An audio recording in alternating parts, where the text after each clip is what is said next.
Exodus 30. And thou shalt make an altar to burn incense upon. Of shittim wood shalt thou make it. A cubit shall be the length thereof, and a cubit the breadth thereof. 4 square shall it be, and 2 cubits shall be the height thereof. The horns thereof shall be of the same, and thou shalt overlay it with pure gold, the top thereof and the sides thereof round about, and the horns thereof, and thou shalt make unto it a crown of gold round about, and 2 gold rings shalt thou make it to under the crown of it. By the 2 corners thereof, upon the 2 sides of it shalt thou make it, and they shall be for places for the staves to bear it withal.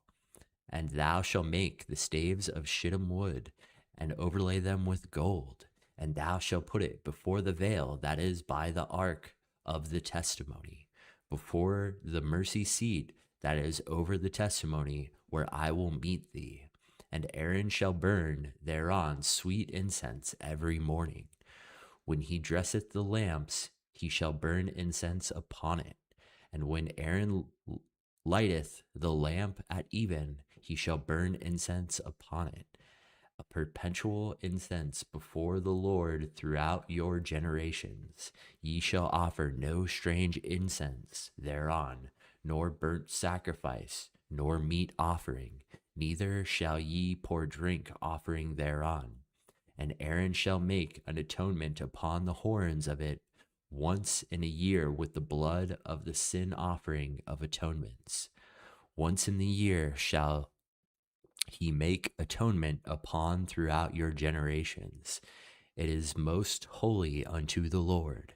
And the Lord spake unto Moses, saying, When thou takest the sum of the children of Israel after their number, then shall they give every man a ransom for his soul unto the Lord. And when thou numberest them, thou be no plague among them, when thou numberest them. This they shall give, every one that passeth among them that are numbered, half a shekel after the shekel of the sanctuary. And half shekel shall be the offering of the Lord. Every one that passeth among them that are numbered from 20 years old and above shall give an offering unto the Lord. The rich shall not give more, the poor shall not give less than half a shekel, when they give an offering unto the Lord, to make atonement for their souls. And thou shalt take an atonement money of the children of Israel, and thou shalt appoint it for the service of the tabernacle of the congregation, that it may be a memorial unto the Lord, the children of Israel before the Lord, to make an atonement for your souls. And the Lord spake unto Moses, saying, Thou shalt make a layer of brass, and his foot also of brass, to wash withal, and thou shalt put it between the tabernacle of the congregation and the altar, and thou shalt put water therein. For Aaron and his sons shall wash their hands and their feet thereat. When they go into the tabernacle of the congregation, they shall wash with water, that they die not, or when they come near the altar to minister, to the burnt offering made by fire unto the Lord, so they shall wash their hands and their feet, that they die not. And it shall be a statute forever to them, even to him and to his seed throughout their generations.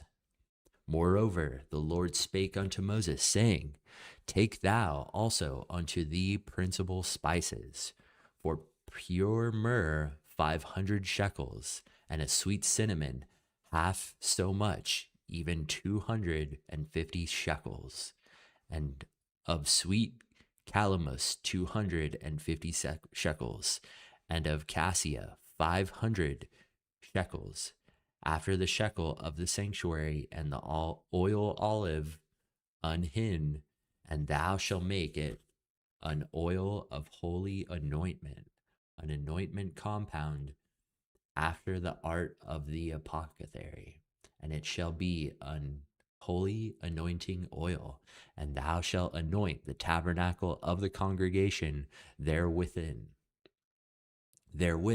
and the ark of the testimony, and the table of all his vessels, and the candlestick and his vessels, and the altar of incense, and the altar of burnt offering with all his vessels, and the laver and his foot, and thou shalt sanctify them, that they may be most holy.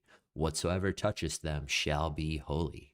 And thou shalt anoint Aaron and his sons, and consecrate them, that they may minister unto me in the priest's office. And thou shalt speak unto the children of Israel, saying, This shall be an holy anointing oil unto me throughout your generations. Upon man's flesh shall it not be poured, neither shall ye make any other like it. After the composition of it, it is holy. It is, and it shall be holy unto you. Whatsoever compoundeth any like it, or whatsoever putteth any of it upon a stranger, shall even be cut off from his people. And the Lord said unto Moses, Take unto thee sweet spices, stache, and oincha, and galbanum, these sweet spices with pure frankincense, of which each shall there be a like weight, and thou shalt make it a perfume, a confection after the art of the apothecary, tempered together, pure and holy. And thou shalt beat some of it very small, and put it before the testimony in the tabernacle of the congregation, where I will meet with thee. It shall be unto you most holy. And as for the perfume which thou shalt make, ye shall not make it to yourselves according to the composition thereof. It shall be unto thee holy for the Lord. Whoever shall make it like unto that, to smell thereto, shall even be cut off from his people. Wow. Exodus 30 functions as a tactical wrap-up for the tabernacle architecture briefing on Mount Sinai. If you look closely at the narrative flow, the chapter drops a blueprint for the final two missing pieces of sanctuary furniture, the golden altar of incense and the bronze laver, sandwiched right in between the two pieces of critical civil tax law called the Census ransom. The context here is about the sensory and structural maintenance of the sanctuary. God has already ordained the staff. Now he supplies them with the tools needed to manage their aromatic atmosphere, the hygiene of the courtyard, and the ongoing operational funding of the compound. The chapter opens with the blueprint for the golden altar of incense. This piece sat inside the holy place, positioned directly in front of the heavy inner veil, right outside the door of the Holy of Holies. Wow. It was a small vertical column made of acacia-wood and completely plated in pure gold, measuring roughly 3 feet high and 1.5 feet square, capped with 4 golden horns and decorative golden crown. Aaron is commanded to burn a hyper-specific, sacred aromatic incense on this altar every single morning and evening, timed perfectly with the trimming of the menorah lamps.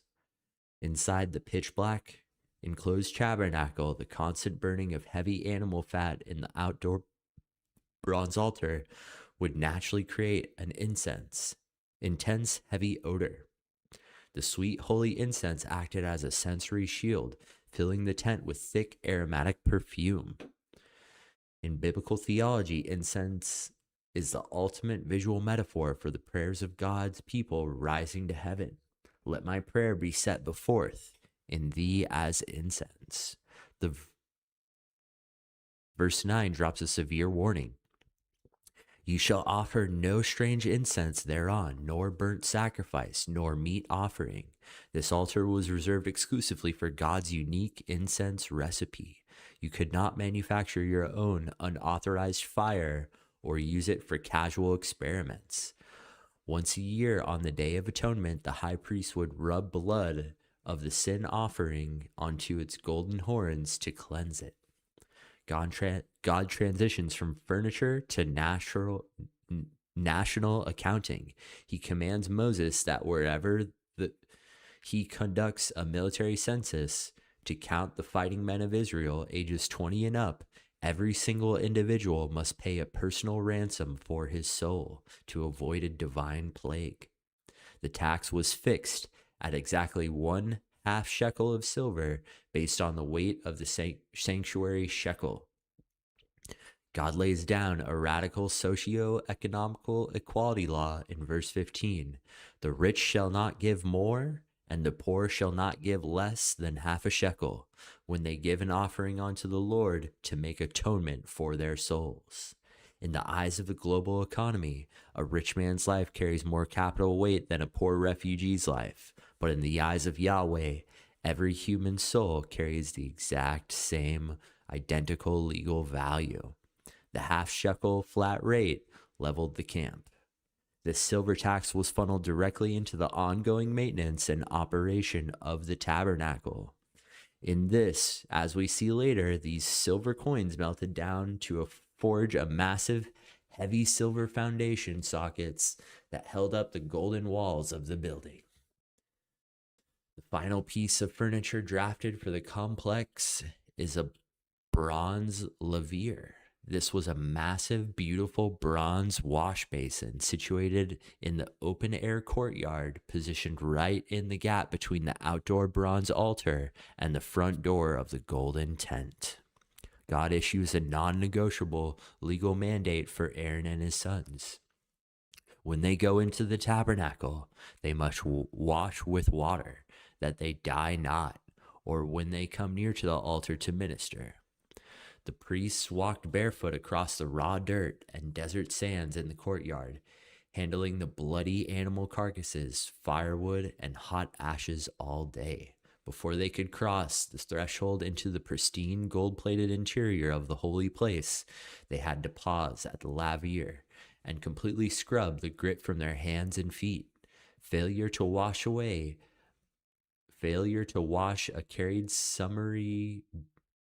carried a summary death penalty. It was a stark, literal reminder that serving a holy God requires absolute personal cleanliness, reverence, and active self-examination. The chapter wraps up with a chemical microspecs for 2 top-secret holy liquids: the holy anointing oil, a luxurious, highly aromatic blend of liquid myrrh, sweet cinnamon, fragrant cane, cassia, and pure olive oil. This oil was used to douse the furniture, and the priests legally setting them apart as holy.